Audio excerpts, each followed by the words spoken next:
जो लोग कहते हैं कर्म बड़ा है, कर्म बड़ा है, तो रावण ने सीता मां को चुराया था, उसने अपना कर्म किया था। कसाई गाय को काटता है, कसाई अपना कर्म करता है। शराबी शराब पीता है, वो अपना कर्म कर रहा है। तो जो कर रहा है वो कर्म ही तो कर रहा है। कसाई क्या कर रहा है? वो अपना, बोलो, वो अपना कर्म कर रहा है। मुर्गी काटने वाला क्या कर रहा है? वो अपना कर्म कर रहा है। तो कर्म यदि बड़ा है तो कर्म तो कसाई भी करता है, तो कर्म कैसे बड़ा हो जाएगा? कर्म तब बड़ा बनता है जब कर्म धर्म से जुड़ता है। इसलिए कौन सा कर्म बड़ा है?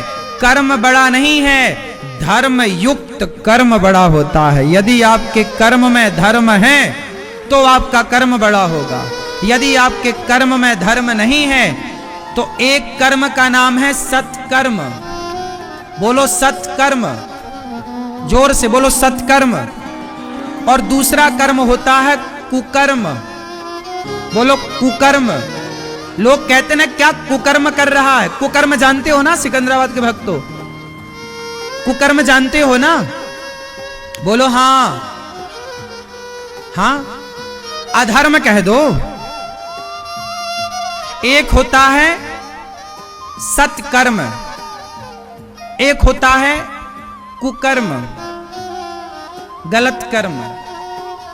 अब गलत कर्म मैं कर रहा हूं कि मैं सही कर्म कर रहा हूं? भाई ये बताओ, मैं सही कर रहा हूं सही कर्म कि मैं गलत कर्म कर रहा हूं? ये सही गलत का डिसीजन कौन लेता है?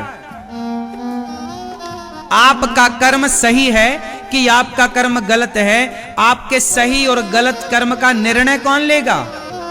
बोलो बोलो, धर्म। कौन निर्णय लेगा? धर्म ही बताएगा कि कौन सा कर्म करने योग्य है और कौन सा कर्म करने योग्य नहीं है।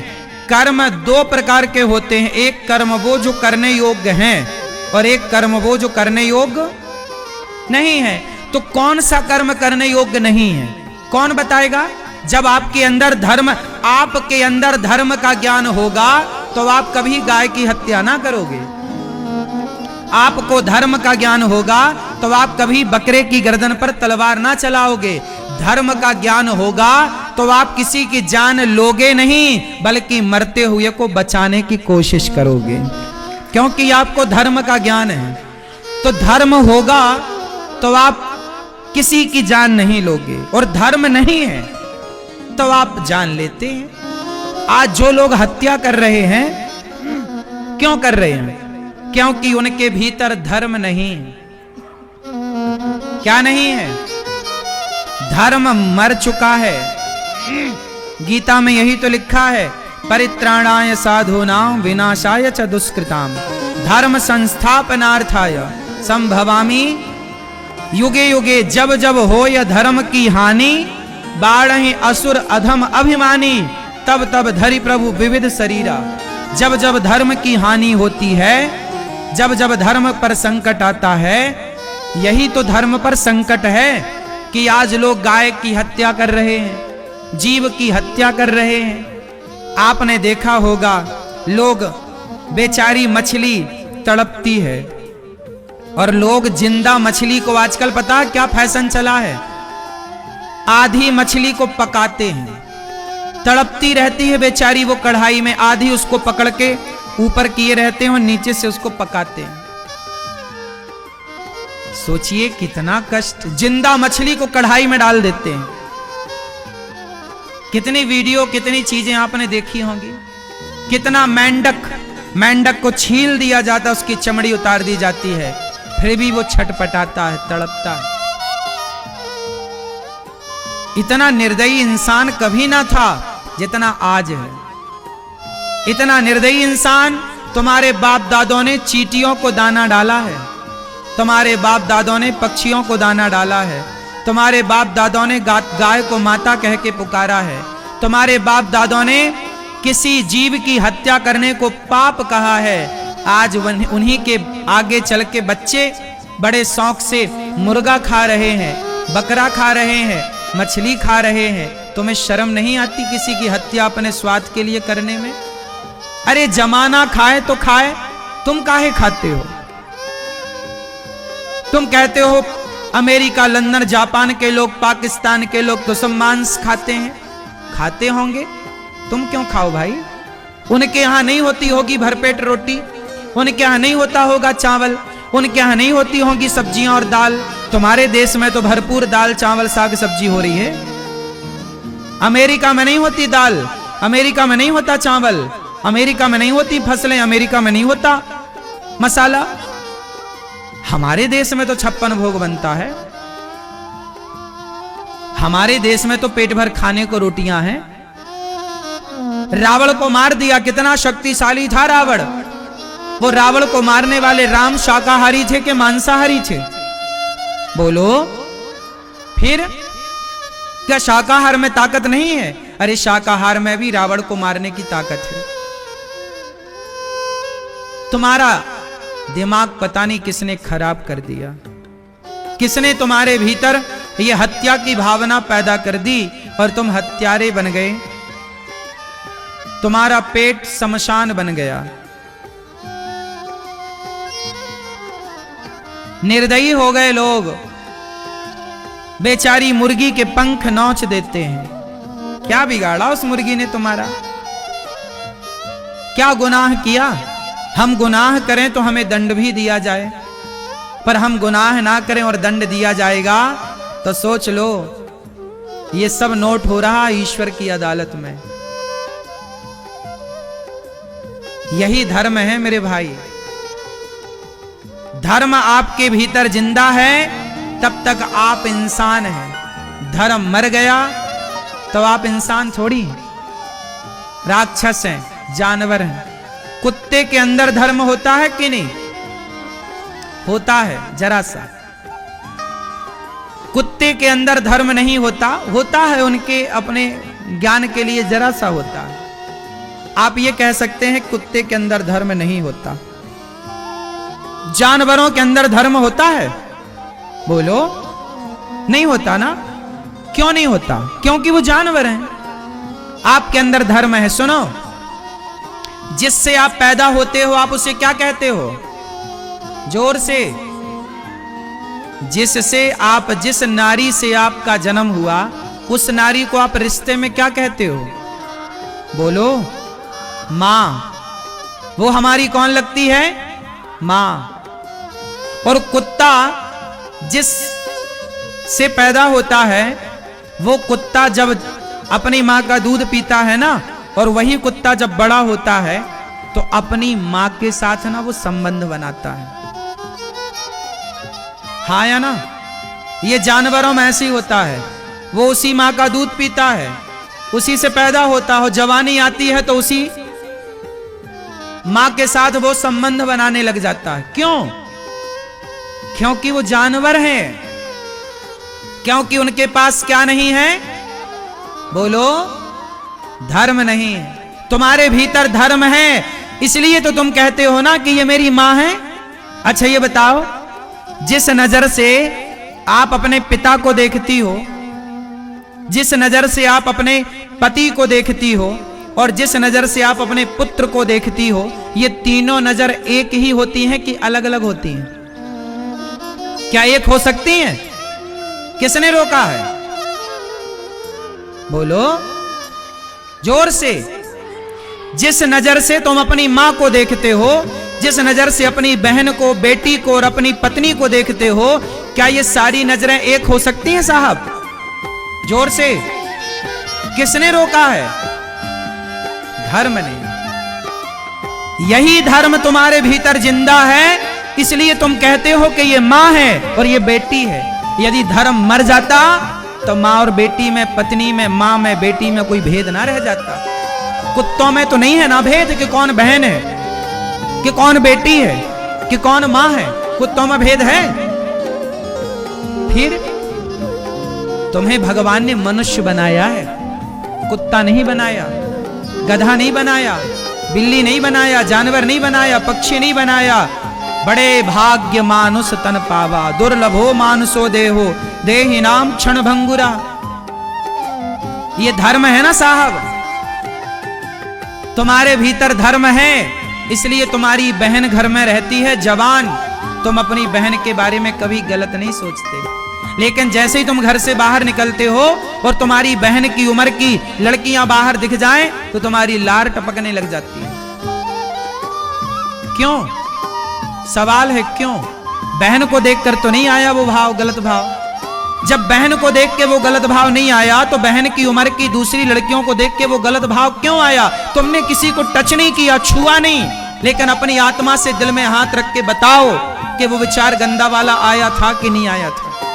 आया तो सवाल है क्यों आया? अपनी बहन के लिए तो विचार नहीं आया था ना, दूसरे की बहन के लिए विचार क्यों आया?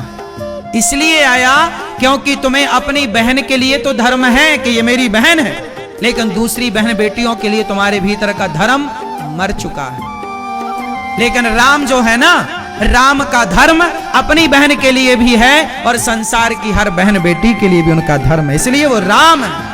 इसलिए कहता हूं, धर्म केवल अपनी बहनों के लिए ना बचाए रखना, हर बहन के लिए धर्म होना चाहिए। ये मेरी बहन है तो ये भी मेरी बहन है, ये मेरी माँ है तो ये भी मेरी माँ है, ये मेरी बेटी है तो ये भी मेरी बेटी है। जैसा धर्म मुझे मेरी बेटी के लिए गवाह देता है, वैसा ही धर्म मेरा आपकी बेटी के लिए भी गवाही दे। क्यों जी, ये बात सही है कि गलत है? धर्म तुम्हारा मर चुका है। अपनी बेटी के लिए तो धर्म है, पर दूसरे बेटी के लिए तुम्हारे अंदर धर्म नहीं है। अपनी बहन के लिए धर्म है, दूसरे के बहन के लिए धर्म नहीं है। इसलिए तो जब जब हो यह धर्म की हानि, यही तो हानि है। तुम्हारे भीतर का धर्म मर तो गया, बचा किसके लिए है? केवल बेटी के लिए। ये मेरी बेटी है, ये मेरी बहन है। लेकिन आजकल आदमी अपनी बेटियों की उम्र की लड़कियों से बहुत लोग ब्याह कर रहे हैं। बोलो हां, क्या ये पाप नहीं है? फिर मैंने समाज में ऐसे लोगों को भी देखा है कि बेटी की उम्र से कम उम्र की लड़की से आदमी विवाह करता है। उसकी बेटी 25 साल की है और शादी जिससे की उसने वो 24 साल की थी। कहां गया तुम्हारा धर्म? तुम्हें लाज नहीं आई बेटी की उम्र की लड़की से ब्याह करने में? अब भी तुम्हारा मन भोगों में है, प्रभु में कब लगाओगे? मर गया ना तुम्हारा धर्म। जब ऐसे ही सबका धर्म मर जाएगा ना, अभी तो तुम्हारा धर्म, धन्यवाद करो ईश्वर का कि तुम्हारा धर्म कम से कम तुम्हारी मां बहन के लिए है। लेकिन आज समाज में मुझे ये बोलना नहीं चाहिए, लेकिन फिर भी क्या करूं, बोलना पड़ता है। आज समाज में ऐसे लोग भी हैं जो अपनी बेटी, अपनी बहन के साथ भी कुछ लोग, भले वो इक्का दुक्का हैं, लेकिन ये केस भी आप अखबारों में और टीवी में सुन लेते हैं कि वो अपनी बहन के साथ, अपनी बेटी के साथ गलत किया। हाँ या ना? मतलब धर्म ना अभी तो बहन बेटी के लिए जिंदा था, लेकिन याद रखना इस कलयुग में धीरे धीरे वो धर्म भी मर जाएगा। इसलिए हाथ जोड़ के कहता हूं, पैसा कमाने की भूख बहुत है, रखना चाहिए, पैसा कमाना चाहिए, लेकिन जो भीतर धर्म है ना उसे भी बनाए रखो। वो धर्म है तब तक तुम इंसान हो, वरना कुत्ते में और तुम में अंतर क्या रह जाएगा? जानवरों में और तुम में अंतर क्या रह जाएगा? इसलिए मेरी मां, अपने बच्चों को 5 मिनट 10 मिनट थोड़ा धर्म का पाठ पढ़ाया करो। और कर्म करना चाहिए, कर्म बड़ा है, पर कब? जब धर्म के अनुसार किया जाए कर्म, धर्म युक्त कर्म बड़ा होगा ना मेरी मां। मैं आपको मां कहूं ना तो अच्छा है। मैं जिस नजर से अपनी मां को देखता हूं उसी नजर से आपको देखूं तो सही है। जिस नजर से मैं अपनी बेटी को देखता हूं उसी नजर से मैं आपको देखूं तो सही है। जिस नजर से मैं अपनी बहन को देखता हूं उस नजर से देखूं आपको तो सही है। पर मेरी नजरों में यदि दोष आ गया तो भले आप पता कर पाओ ना कर पाओ, मेरी नजरों का दोष लेकिन मेरी नजरों का दोष मुझे तो पता है। आप मुझसे झूठ बोल सकते हैं, मैं आप लोगों से झूठ बोल सकता हूं, लेकिन व्यक्ति दो लोगों से कभी झूठ नहीं बोल सकता, एक स्वयं से और दूसरा भगवान से। क्या आप लोग खुद से झूठ बोल सकते हैं? उत्तर दो, बोल लीजिए ना मेरे से। मैं थोड़ी परेशान कर रहा हूं आपको सच बोलने के लिए। बोलो। नहीं, मुझे सच की जरूरत नहीं है, आप बोलो मत बोलो, आप अपने को गवाही दो। आप अपने आप को देखो दर्पण के आगे और अपने आप से सवाल करो कि तुम्हारा धर्म अब कितने % बचा है, कितना जिंदा तुमने, कितना मार दिया ये जगत के लिए, ये पैसों के लिए तुमने कितना धर्म तार तार कर दिया। दुर्योधन ने पांडवों की संपत्ति हड़पने के लिए अपनी सगी भौजाई को कपड़े उतार दिए सभा में। क्यों? ए दुशासन, जाओ द्रौपदी को पकड़ के ले आओ। द्रौपदी बोली, देवर जी क्या हुआ? दुशासन गया, आपको सभा में बुलाया है, भाभी चलो। नहीं, मैं अभी मासिक धर्म से हूं, मैं अभी कमरे से बाहर नहीं जा सकती, मैं अभी मासिक धर्म से हूं, चलना तो पड़ेगा ना, मेरे शरीर में अभी कपड़े पूरे नहीं गई तो बाल पकड़ लिया, घसीटा, सभा में खड़ा किया। दुर्योधन बोला, वाह द्रौपदी बहुत सुंदर है, दुशासन कपड़े उतारो इसके, और कपड़े उतार देना, और जब कपड़े उतर जाएं तो मेरी जंघाओं पे, मेरी जांघ पे, मेरी गोद में लाके बिठा देना। देखो जरा, अपनी सगी भौजाई के कपड़े उतार के अपनी जांघ में बिठाने की बात कर रहा है। कौन? दुर्योधन। जबकि इस मूर्ख दुर्योधन को नहीं पता कि इस दुर्योधन के पहले युग में लक्ष्मण जी हो चुके हैं, और लक्ष्मण जी ने अपनी भाभी को कभी नजर उठाकर नहीं देखा, पांव देखे हैं केवल। क्या इस दुर्योधन को नहीं पता था कि भाभी के साथ क्या व्यवहार करना चाहिए? अनपढ़ नहीं था दुर्योधन, पढ़ा लिखा था, दुर्योधन समझदार था, लेकिन बुद्धि मारी गई। यह धर्म था कि अधर्म था? बोलो। दुर्योधन ने जो किया वो क्या था? हाँ, दुर्योधन ने भी कर्म किया। दुशासन क्या कर रहा? कर्म कर रहा, साड़ी खींचे जा रहा है, कर्म तो कर रहा है, लेकिन क्या उसके कर्म में धर्म था? इसलिए जब आपके कर्म में धर्म है ही नहीं तो वो कर्म बड़ा कैसे होगा? कर्म तो वही श्रेष्ठ हो सकता है साहब जिस कर्म में धर्म हो। इसलिए पहले के लोग प्राण जाएं पर वचन ना जाए, धर्म ना जाए, मर जाएंगे, धर्म को नहीं छोड़ेंगे। दुर्योधन ने कपड़े उतरवाए द्रौपदी के, अधर्म था ना, और जब अधर्म का साथ दिया दुर्योधन ने, और अधर्म का साथ दिया कर्ण ने, और अधर्म का साथ दिया भीष्म पितामह ने, तो चाहे कितना भी बड़ा कोई क्यों ना हो, पितामह भीष्म सबसे बड़े भक्त हैं। पितामह भीष्म वो हैं जिन्होंने विष्णु सहस्त्र नाम को प्रकट किया। भीष्म पितामह सबसे बड़े भक्त हैं, लेकिन उन भक्त को भी बाणों की सैया पर लेटना पड़ा। तुमने गलती की है। भरी सभा में जब नारी चिल्ला रही थी कि बचाओ बचाओ पितामह, बचाओ बचाओ, क्यों नहीं बचाए आप? इसलिए कहता हूं साहब, धर्म मर गया था उस सभा में लोगों का। जिस सभा में द्रौपदी की साड़ी खिंच रही थी ना, उस सभा में जितने लोग बैठे थे सबका धर्म मर चुका था। क्या मर चुका था? बोलो। सबका धर्म मर चुका था। धर्म जिंदा होता तो द्रौपदी की रक्षा ना करते। किसने रक्षा की? उन्होंने रक्षा की जो धर्म की रक्षा करने आते हैं। धर्म संस्थापनार्थाय संभवामि युगे युगे। उन्होंने धर्म की रक्षा करने का बेड़ा उठाया और धर्म की रक्षा करने आए, और द्रौपदी की साड़ी को बढ़ाए, खींचता खींचता थक गया। अच्छा ये बताओ, भगवान ने साथ किसका दिया? कौरवों का कि पांडवों का? क्यों साथ दिया? क्यों साथ दिया? पांडवों ने गलती की कि नहीं? भरी अपनी पत्नी को जुए में हार जाना यह भी तो पांडवों की गलती थी। भाई अपनी पत्नी को जुए में कौन दांव में लगाता है? पहला तो आपने जुआ खेला, यही गलत था। दूसरा आपने अपनी पत्नी को जुए में दांव में हार गए, दूसरी गलती। क्या पांडवों ने गलती नहीं की? जोर से की ना? तो पांडवों को दंड मिला कि नहीं? बोलो, क्या दंड मिला पांडवों को? पांडवों को दंड मिला 12 वर्ष का वनवास और 1 वर्ष का अज्ञातवास। आपने जुआ खेला है, आपने अपनी नारी का अपमान किया है, तो आपको 12 साल का वनवास दिया जाएगा और 1 वर्ष का अज्ञातवास दिया जाएगा। यह दंड मिला पांडवों को।